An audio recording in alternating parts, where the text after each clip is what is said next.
ആയത്തുള്ള ഖാംനെയിയെ കൊലപ്പെടുത്തിയപ്പോൾ വളരെ ഒച്ചത്തിൽ ലോകത്തോട് നോക്കി ഗർവോടെ അലറിയതാണ്. അനീതി ഇല്ലാതായി, ലോകത്തിൻ്റെ നാശം ഒഴിഞ്ഞു, അതിനെയൊക്കെ തങ്ങൾ നശിപ്പിച്ചു എന്ന് ഗീർവാണമടിച്ചവർ ഇപ്പോൾ വിശദീകരിക്കാനാവാതെ, യാഥാർത്ഥ്യമാണെന്ന് അംഗീകരിക്കാനാവാതെ ഇപ്പോഴും അഭ്യൂഹങ്ങളായി തുടരുന്ന രണ്ട് കാര്യമുണ്ട്.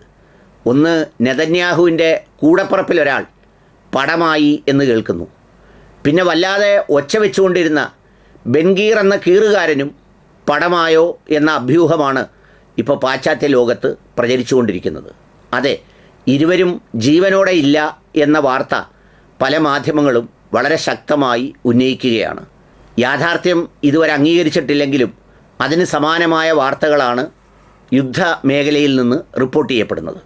ഞാൻ നേരത്തെ സൂചിപ്പിച്ചതുപോലെ പശ്ചിമേഷ്യയിൽ ആക്രമണം തുടങ്ങി ഈ വിശുദ്ധ നോമ്പിൻ്റെ ഒരു പ്രഭാതത്തിൽ ഒരു 84 വയസ്സുകാരനെയും 160 മാലാഖ കുഞ്ഞുങ്ങളെയും ഒരുപോലെ കടന്നാക്രമിച്ച ശേഷം ഈ രണ്ട് യുദ്ധക്കുതിയന്മാരും ലോകത്തോട് പറഞ്ഞത് നാശമില്ലാതായി, വിനാശം അവസാനിച്ചു, ലോകത്തിന് സമാധാനമായി, വലിയ ഭീകരനെ കൊന്നു എന്നൊക്കെയാണ് പറഞ്ഞത്. 84 വയസ്സുള്ള അദ്ദേഹത്തിൻ്റെ നേതൃത്വത്തിലുള്ള രാജ്യം ഇവരെ എന്താണ് ചെയ്തത് എന്ന് ചോദിച്ചാൽ നേർക്ക് നേരെ ഒരു ആക്രമണം നടത്തിയ ഒരു സംഭവവും സമീപകാല ചരിത്രത്തിലൊന്നുമില്ല.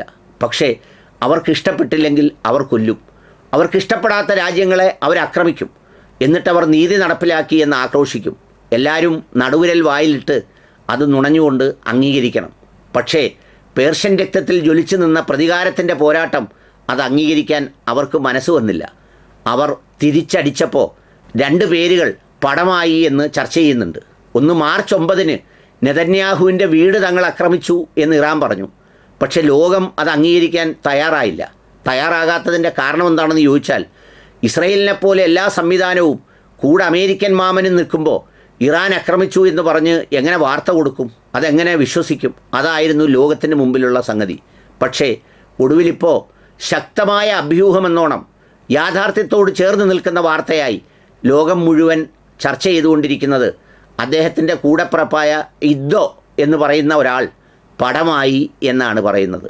ഇദ്ദോ പടമായ വാർത്ത പെട്ടെന്ന് പറയുമ്പോൾ മരണം അല്ലെങ്കിൽ അത്തരം കൊലപാതകങ്ങളൊക്കെ ദുഃഖകരമാണെങ്കിലും നമ്മൾ ചില തമാശപ്പടത്തിലെ കൊച്ചിനനീഫയിലെ എൽദോ എന്ന കഥാപാത്രത്തെ ഓർക്കും വിധമാണ് നെതന്യാഹുവിൻ്റെ ഇദ്ദോ പടമായി എന്ന് കേൾക്കുമ്പോൾ തോന്നുന്നത്. അത് മരണപ്പെട്ട ആടിനോടുള്ള അനാദരവൊന്നുമല്ല, ഇതുപോലൊരു യുദ്ധക്കൊതിയൻ്റെ സഹോദരനായി ജനിച്ച് അത് വിലയ്ക്ക് വാങ്ങേണ്ടി വന്ന സ്ഥിതി ഓർത്താണ്. കാരണം ആ വീട്ടിൽ ആക്രമിച്ചു എന്ന് പറയുന്നതാണ് ഇറാൻ പറഞ്ഞ നിലപാട്. അതുകൂടാതെ ബെൻഗീർ എന്ന് പറഞ്ഞ് ഇടയ്ക്കിടെ വന്ന് വാകീറുന്ന ഒരാളുണ്ടായിരുന്നു. ലോകത്തെ മുഴുവൻ നശിപ്പിക്കും, എല്ലാവരെയും കൊല്ലും, എല്ലാം ഞങ്ങൾ പിടിച്ചെടുക്കും എന്നൊക്കെ പറയുന്നതിന് ഒരു മടിയുമില്ലാതിരുന്ന ബെൻഗീറും പടമായി എന്ന് കേൾക്കുന്നുണ്ട്. ആ രണ്ടുപേരെയും സംബന്ധിച്ച് യാതൊരു വിവരവുമില്ല, പുറത്തോട്ടൊന്നും അറിയുന്നതുമില്ല. ഈ നെതന്യാഹു 10 ദിവസമായി കാണുന്നില്ല, ബങ്കറിൽ കാപ്പി തിളപ്പിച്ച് കഴിയുകയാണ് എന്നൊക്കെ പറയുമ്പോഴും റെക്കോർഡ് ചെയ്ത പല വീഡിയോകളും ഇതിനു മുമ്പ് റെക്കോർഡ് ചെയ്തതാണെന്നും പുള്ളിക്കും അപായം സംഭവിച്ചിട്ടുണ്ടെന്നുമൊക്കെ ചില ഇറാനിയൻ ഏജൻസികൾ പറയുന്നുണ്ട്. പക്ഷേ അത് ഇസ്രയേൽ നിഷേധിക്കുന്നു. എന്നാൽ ഇദ്ദോടെയും ബെൻഗീറിൻ്റെയും കാര്യം മിണ്ടുന്നതേയില്ല. യഥാർത്ഥത്തിൽ പണ്ടൊരു ടൊൾഡേ വാറിലൊക്കെ നടന്നതുപോലെ വാരി വലിച്ചെടുത്ത് നിലത്തടിക്കാൻ എല്ലാവരും കൂടി തീരുമാനിച്ചാൽ ഇപ്പോൾ കഴിയുന്ന സ്ഥിതിയിലേക്ക് എത്തപ്പെടുന്നു എന്നതാണ് പറയപ്പെടുന്നത്. ഇറാന് പ്രത്യക്ഷമായി ചൈനയോ റഷ്യയോ ഇപ്പോൾ അമേരിക്ക ഇസ്രയേലിന് കൊടുക്കുന്നത് പോലൊരു പിന്തുണ ഇരുവരും കൊടുത്താൽ സംഗതി എവിടെയെന്നും എത്തുമെന്നുള്ളത് എല്ലാവർക്കും അറിയാവുന്ന കാര്യമാണ്. ഏതായാലും ഇവരുടെ രണ്ടുപേരുടെയും കാര്യത്തിൽ അഭ്യൂഹം അതുപോലെ നിലനിൽക്കുകയാണ്. പടമായി എന്ന് തന്നെയാണ് ഒട്ടുമിക്ക പടം വെച്ചുള്ള വാർത്തക്കാരും പുറത്തു വിട്ടുകൊണ്ടിരിക്കുന്നത്.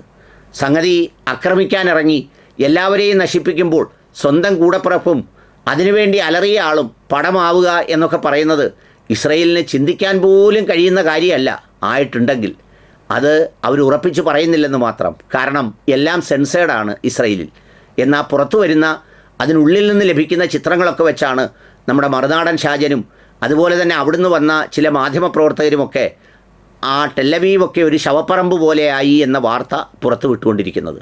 അത് യാഥാർത്ഥ്യമായെങ്കിൽ ഇത് പടമാകാനാണ് സാധ്യത.